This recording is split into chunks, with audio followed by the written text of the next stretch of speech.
Cats. You either have one or you are one. On that note, I have two that I love very much. This is Tomato, my very first pet that I ever owned by myself. He's an idiot and I love him. Our other cat, Patience, is kind of camera shy, but I swear she exists. Here's a police sketch. I've always loved cats. They're like a hairy little roommate that doesn't pay rent and is sometimes nice to you. And I think a big part of that love is growing up watching them on TV and movie screens. So today I'll be taking a look at an entire herd of cats. Is that the right term for that? Hey Siri, what's a group of cats called? Please leave me alone. I'll only be looking at actual cats today, so no lions or tigers or any big jungle cats like that. And I'm gonna try to stick to only one per show or movie, but there's definitely a few outliers here. Cause hey, I don't just make the rules, I also do not follow them sometimes. I think the best way to sort of rank these furballs is based on how much I'd like to have them in my life, whether that's as a pet or as a friend. So let me know in the comments which of these cats you'd most like to have in your life, or if I missed one of your favorites. First up, the Cat in the Hat. Honestly, coming out strong here. Would every day be a complete and total disaster? Probably. But would it be fun? Absolutely. That's like this whole Cats thing. Sure, my life would be complete and utter chaos, but it would be fun chaos. Every day would be like a new zany adventure, which I guess could probably get a bit tiring after a while, but for at least a couple of months, it's going to be a great time. And if we're taking into account the cinematic masterpiece that's the early 2000s live action movie, I think it's safe to say that every day would end up with a cleaning montage set to Smash Mouth. My opinion might change after like a few months of living with this cat, but I think it might be worth the fun that we'd have. Gonna start off on an A tier. The Cheshire Cat, Alice in Wonderland. I feel like this cat is like as mischievous as the Cat in the Hat, but less well-meaning. I definitely don't think he'd be as fun to be around. You know, he's kind of an asshole. Like, he's not aggressive or mean or anything, but his whole deal is basically confusing people, which would get old really fast. I'm already pretty easy to confuse. I don't want to throw this cat into the mix. He's just so cryptic and ambiguous about basically everything that he says. I could just see this getting really annoying. Not to mention the whole disappearing and reappearing thing, which most cats already can do on their own. I just don't really think I'd enjoy being around this guy that much, so I'm gonna go with the C tier. Sylvester, Looney Tunes. Listen, I think as long as you're not a tiny yellow bird or the owner of one, Sylvester's not really going to be that much of a nuisance. Like, sure, he can be snarky and sarcastic and a bit mischievous, but that's kind of just being a cat, man. And at the same time, he's been shown to be pretty loyal and kind to Granny, his owner. And I gotta say, this guy's persistence is off the charts. Sure, every single time that he tries to catch Tweety Bird, it blows up in his face, sometimes literally, but the guy just keeps on trying day after day, and I respect that. I think having Sylvester as a pet would be alright, so I'm gonna go with a B tier. Figaro. Originally appearing in the Pinocchio movie as Geppetto's pet cat before being transitioned into Minnie Mouse's own pet, Figaro has sort of been around forever, and at first he can be a bit of a priss. He's pretty prone to disliking things at first, whether it's taking a bath, putting on a sweater, or even other animals. But when he eventually warms up, he can be a bit of a sweetheart. Even with Pluto, Mickey's dog, who he can be kind of a rival with at times, there's also plenty of moments where they have a nice, sweet relationship. In recent years, Figaro's kind of calmed down quite a bit. He's now basically just Minnie's equivalent of Pluto, just kind of like a companion pet who's always kind of just around. But when he is around, he's usually there to help out, or sometimes cause a little bit of trouble. I think Figaro's a pretty solid A tier. Cat, CatDog. Cats just by their nature are just like a bit snarky, you know? So that just sort of comes with the territory of having one in your life. But I feel like Cat just takes it a bit too far sometimes and might be a bit much for me. Always either complaining about something or frustrated or upset. He's definitely the worst half of this conjoined creature. And sure, he might be smarter than his dog counterpart, but I think he feels like he's smarter than basically any other creature around. And I just don't know if I want a cat with that big of an ego. I think Cat would be fine to have as a pet, like it wouldn't be the end of the world, but I don't necessarily think it would be enjoyable either. So I'm gonna say C tier. Azrael, the Smurfs. Most of the time, cats can be pretty representative of their owners. And I gotta say, Gargamel sucks. So by proxy, Azrael kinda sucks too. He's not only mean and cruel to the Smurfs, but he's only like somewhat loyal to Gargamel. If he was like a better henchman to the villain, maybe I'd have a bit more respect for this cat. But even though he tends to stick by Gargamel's side, there's plenty of moments where he sabotages Gargamel's plans just to be a dick. Maybe this guy could be rehabilitated into just like a grumpy old sourpuss, but I don't have the time to try to fix this cat. So I'm thinking he's going to end up in D tier. Fat Cat. Chippendale Rescue Rangers. Chippendale! Another villainous feline, but this time just a bit more tame and mature. Where Azrael is sort of towing the line between like a hunter and a dickhead, Fat Cat's kind of a different case. Sure, he's nefarious and always up to something dastardly, but I think I'd have a bit more fun here. Instead of wondering if he's gonna get upset and randomly attack me or something, it would be more along the lines of, am I an accomplice to crimes? What's going on? This dude is basically Tony Soprano with a tail. Like, he runs his own criminal enterprise, which, while I don't condone, I do respect it. Like, that shows some real dedication and coordination and leadership skills, which are all valuable skills to have. I think as long as I keep this guy's litter box clean and his food bowl full and stay out of his plans, we'd get along just fine. But it also might feel less like adopting a cat and more like harboring a fugitive. So we're going to go with a C tier. Felix the Cat. One of the oldest cats on this list, appearing over 100 years ago and being a cartoon staple ever since. Felix honestly might be one of the best case scenarios here. Sure, he can be a bit mischievous at times, but it's usually just him trying to have some fun. But for the most part, this cat is pretty kind-hearted and sweet. He's just genuinely likable and friendly. Yeah, he gets into trouble every now and then, but what cat doesn't? Like, I can't tell you how many times I've had to stop my cat from eating plastic. But when he does get into trouble, Felix is usually smart enough to get himself out of it. Whether by using his own wits or, his magic bag. That's right, this cat comes with his own satchel that's basically a gateway to another universe. Do you have that?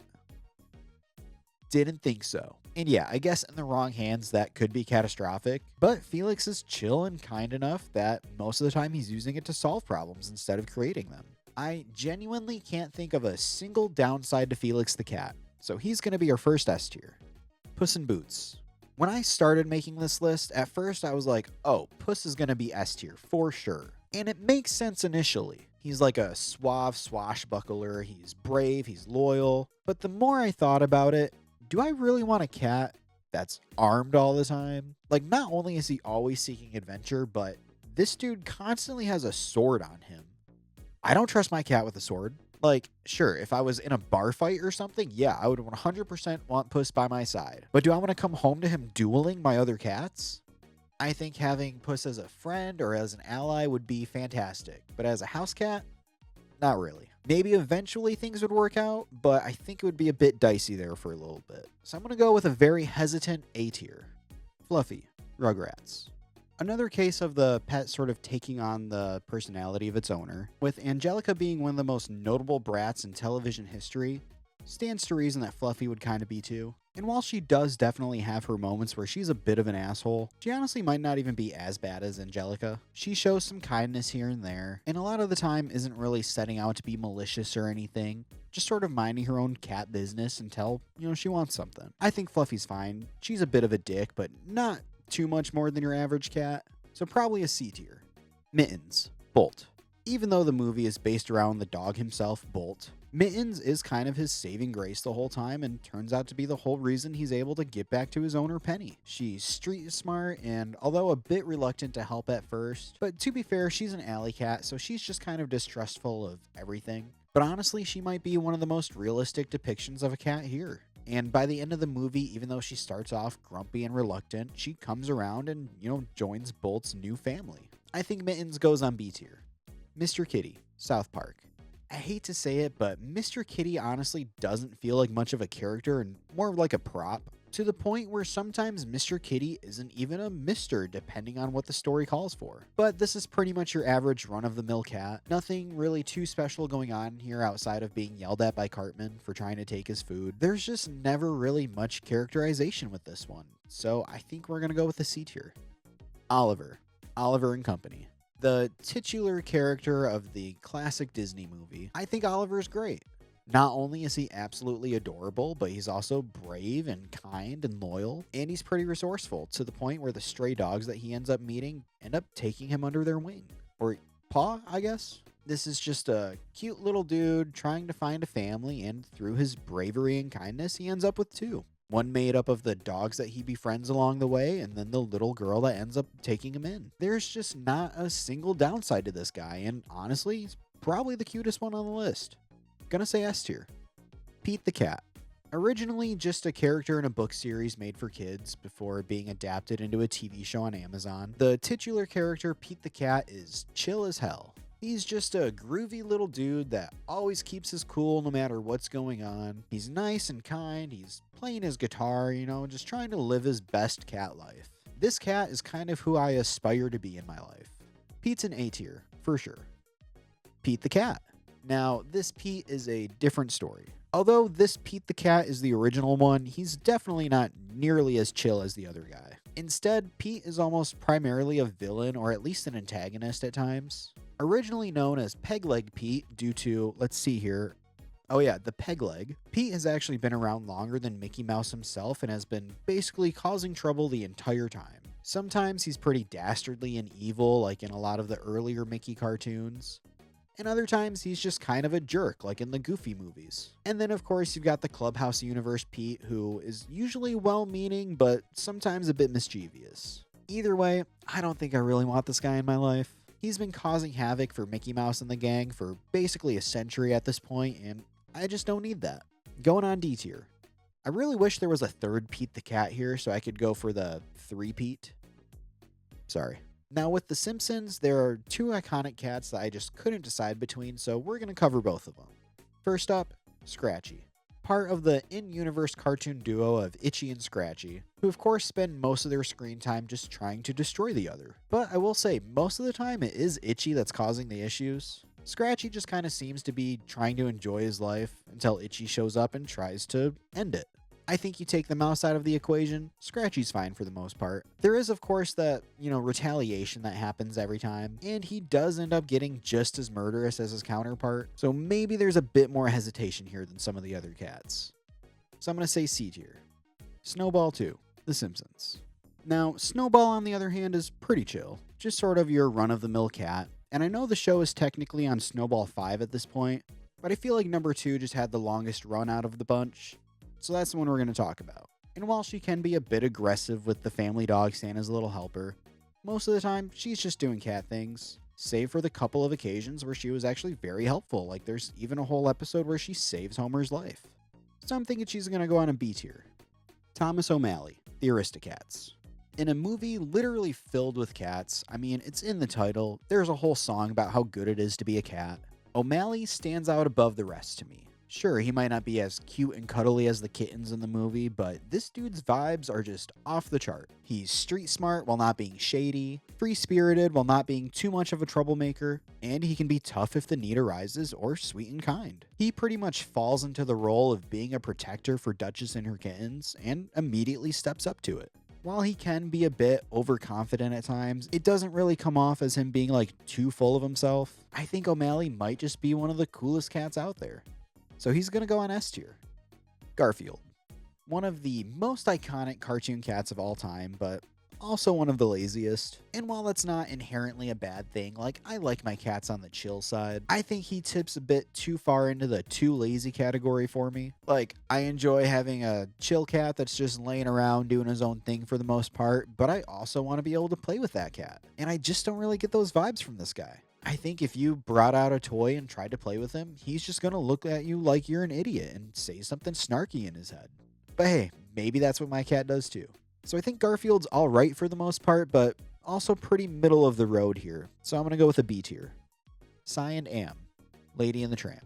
Fuck these guys. They literally just show up to cause trouble in the movie. They're spoiled little cats that just cause havoc, break things, make messes, and then blame it on the dog purely for their own enjoyment. These guys suck. D tier. Top Cat. The leader of a group of alley cats who's always either running scams or get-rich-quick schemes, and constantly getting into shenanigans along the way. He's kind of like if Eddie from Ed, Edd and Eddy had a purple vest and a tail. He's clever and smooth-talking, but pretty much always up to something. It's usually pretty harmless stuff, nothing too much at the expense of others. I feel like if I had to live with this guy, though, I'd get pretty tired of the schemes. So I'm going to say C tier. The Super Kitties. And here we've got a whole group of 4 because I just couldn't separate this bunch. You take one, you take the whole team. Jenny, Sparks, Buddy, and Bitsy are 4 adorable little kitties, but when trouble arises, they transform into the Super Kitties and save the day. They're of course brave, smart, strong, and kind, and always end up trying to do the right thing. I think as their owner, as long as I had no idea what was going on behind the scenes, this would be great. And I mean, shit, they wear masks. They could be any group of 4 cats. These guys are not only adorable, but would probably keep me safe from any nefarious animal trying to cause harm to me. And I wouldn't even know, because they wear masks. I think the only real downfall here would be their underground lair, because I know they're not paying the utilities on that, so I'm getting stuck with that bill. Outside of that, though, no real downsides here, so I'm going to go with an A tier. Lucifer, Cinderella. I mean, with a name like that, this guy's gotta be a little sweetie pie, right? Oh, wait, nope, name's pretty fitting. Being the pet cat of Cinderella's evil stepmother, Lucifer's kind of an asshole. Not only being hostile towards Cinderella, but trying to sabotage her life just like his owner. And then, of course, you also have him doing the whole cat and mouse thing with Cinderella's friends. This cat is spoiled, hateful, and just pretty rotten. No real redeeming factors at all here. And although he can be a little bit clumsy, he's a pretty ambitious little shithead too. Always trying to ruin things to the best of his ability. This cat sucks. D tier. Chloe, The Secret Life of Pets.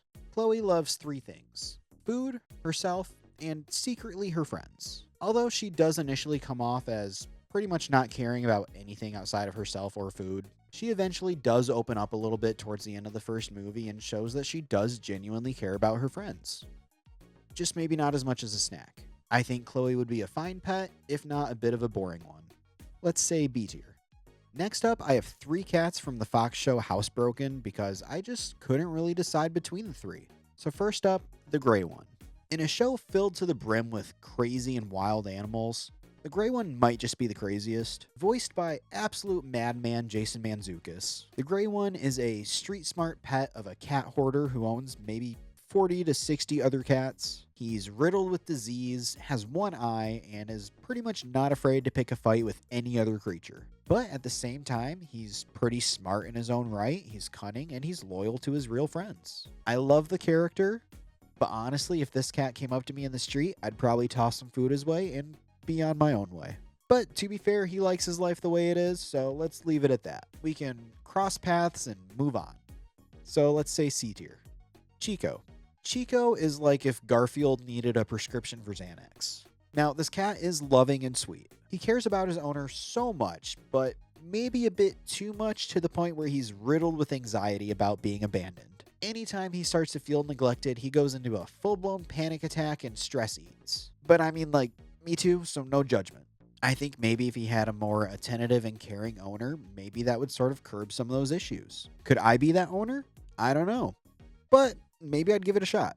So let's go B tier. Tabitha. Our last cat from the show, Tabitha can be a bit of a snooty priss. An aging beauty queen who used to hold the title of prettiest kitty before aging out of the role and trying to learn how to live with her new normal life. And even though throughout the course of the show she's actively trying to be better, she still comes across as pretty, snooty and highbrow. She's vain and bratty and always thinks of herself as better than pretty much any other animal. She's pretty much always looking down on everybody else. My cats already do that to me for the most part, and they've never won a single pageant, at least as far as I know. I think Tabitha might be fine to have around the house, but also might make me feel a bit bad about myself. So let's say C tier. Periwinkle, Blue's Clues. Although there's a few different colored cats in the Blue's Clues universe, or the BCU, I think Periwinkle really stands out amongst the others. He can be a little mischievous at times, but he's mostly just trying to have fun, and he usually does mean well. He's always trying to do something, whether it's putting on a magic show, building a fort, or adding to his collections. This little dude is just trying to make the most of his day, and I love that. He's one of the more outgoing and entertaining characters in the whole show, and is just always sort of looking to have fun, and I love that vibe. I don't know if I necessarily want to live with an aspiring magician, but I guess there's worse out there. So I think Perry's gonna go on A tier. Sagwa. I can't tell you how many times in my life I've been like, what was that PBS kids show about the Chinese Siamese cat? I used to love this show as a kid, and Sagwa, the main character, is pretty great. She's kind and sweet while also being curious and wanting to explore the world and figure things out. I think we can all learn from that a little bit. I don't really see a lot of downsides here, but honestly, there's not a lot that makes her stand out amongst the competition either. So I think she's going to go pretty middle of the road here too and go on B tier. And last up, Tom and Jerry. One of the most iconic felines of all time. Tom is just a cat who knows what he wants. And what he wants is to get this goddamn mouse out of his house. And although basically every single plan or trap that Tom puts in motion tends to backfire on him, he's resilient. He's always up to try again. And there's even been times where he has managed to outwit Jerry and come out on top. Although very rarely. And even though he's usually outsmarted by a mouse, for the most part, he's pretty intelligent. And I mean, hey, this guy's just trying his best to keep his own home safe. I'm about to take a bold stance here. Fuck Jerry. Tom is in the right. This is his house. This mouse is infiltrating it and starting shit with him. He's just trying to keep his house safe and his owner happy. Tom is just doing his job. Not very well, but he's clocking in every day and he's putting in the work. Tom is fully in the right, and if I were his owner, I'd be giving him kudos every single day, even if he's not really succeeding. Tom goes on A tier. And there you have it, my rankings of a bunch of animated cats. Let me know in the comments if you agree with my placements or if there's any cats that I missed. And if you want to argue with me or other fans of the channel about, cartoon cats, or just want to suggest new topics for me to rank or chat with other fans of the channel, the Ham Fam Discord is always open to new members. Plus, everyone in there right now is really cool and fun to talk to. And if you're a cat watching this video, I'll just say, meow, meow, meow, meow, meow, meow, meow, meow. Thanks for watching. Meow.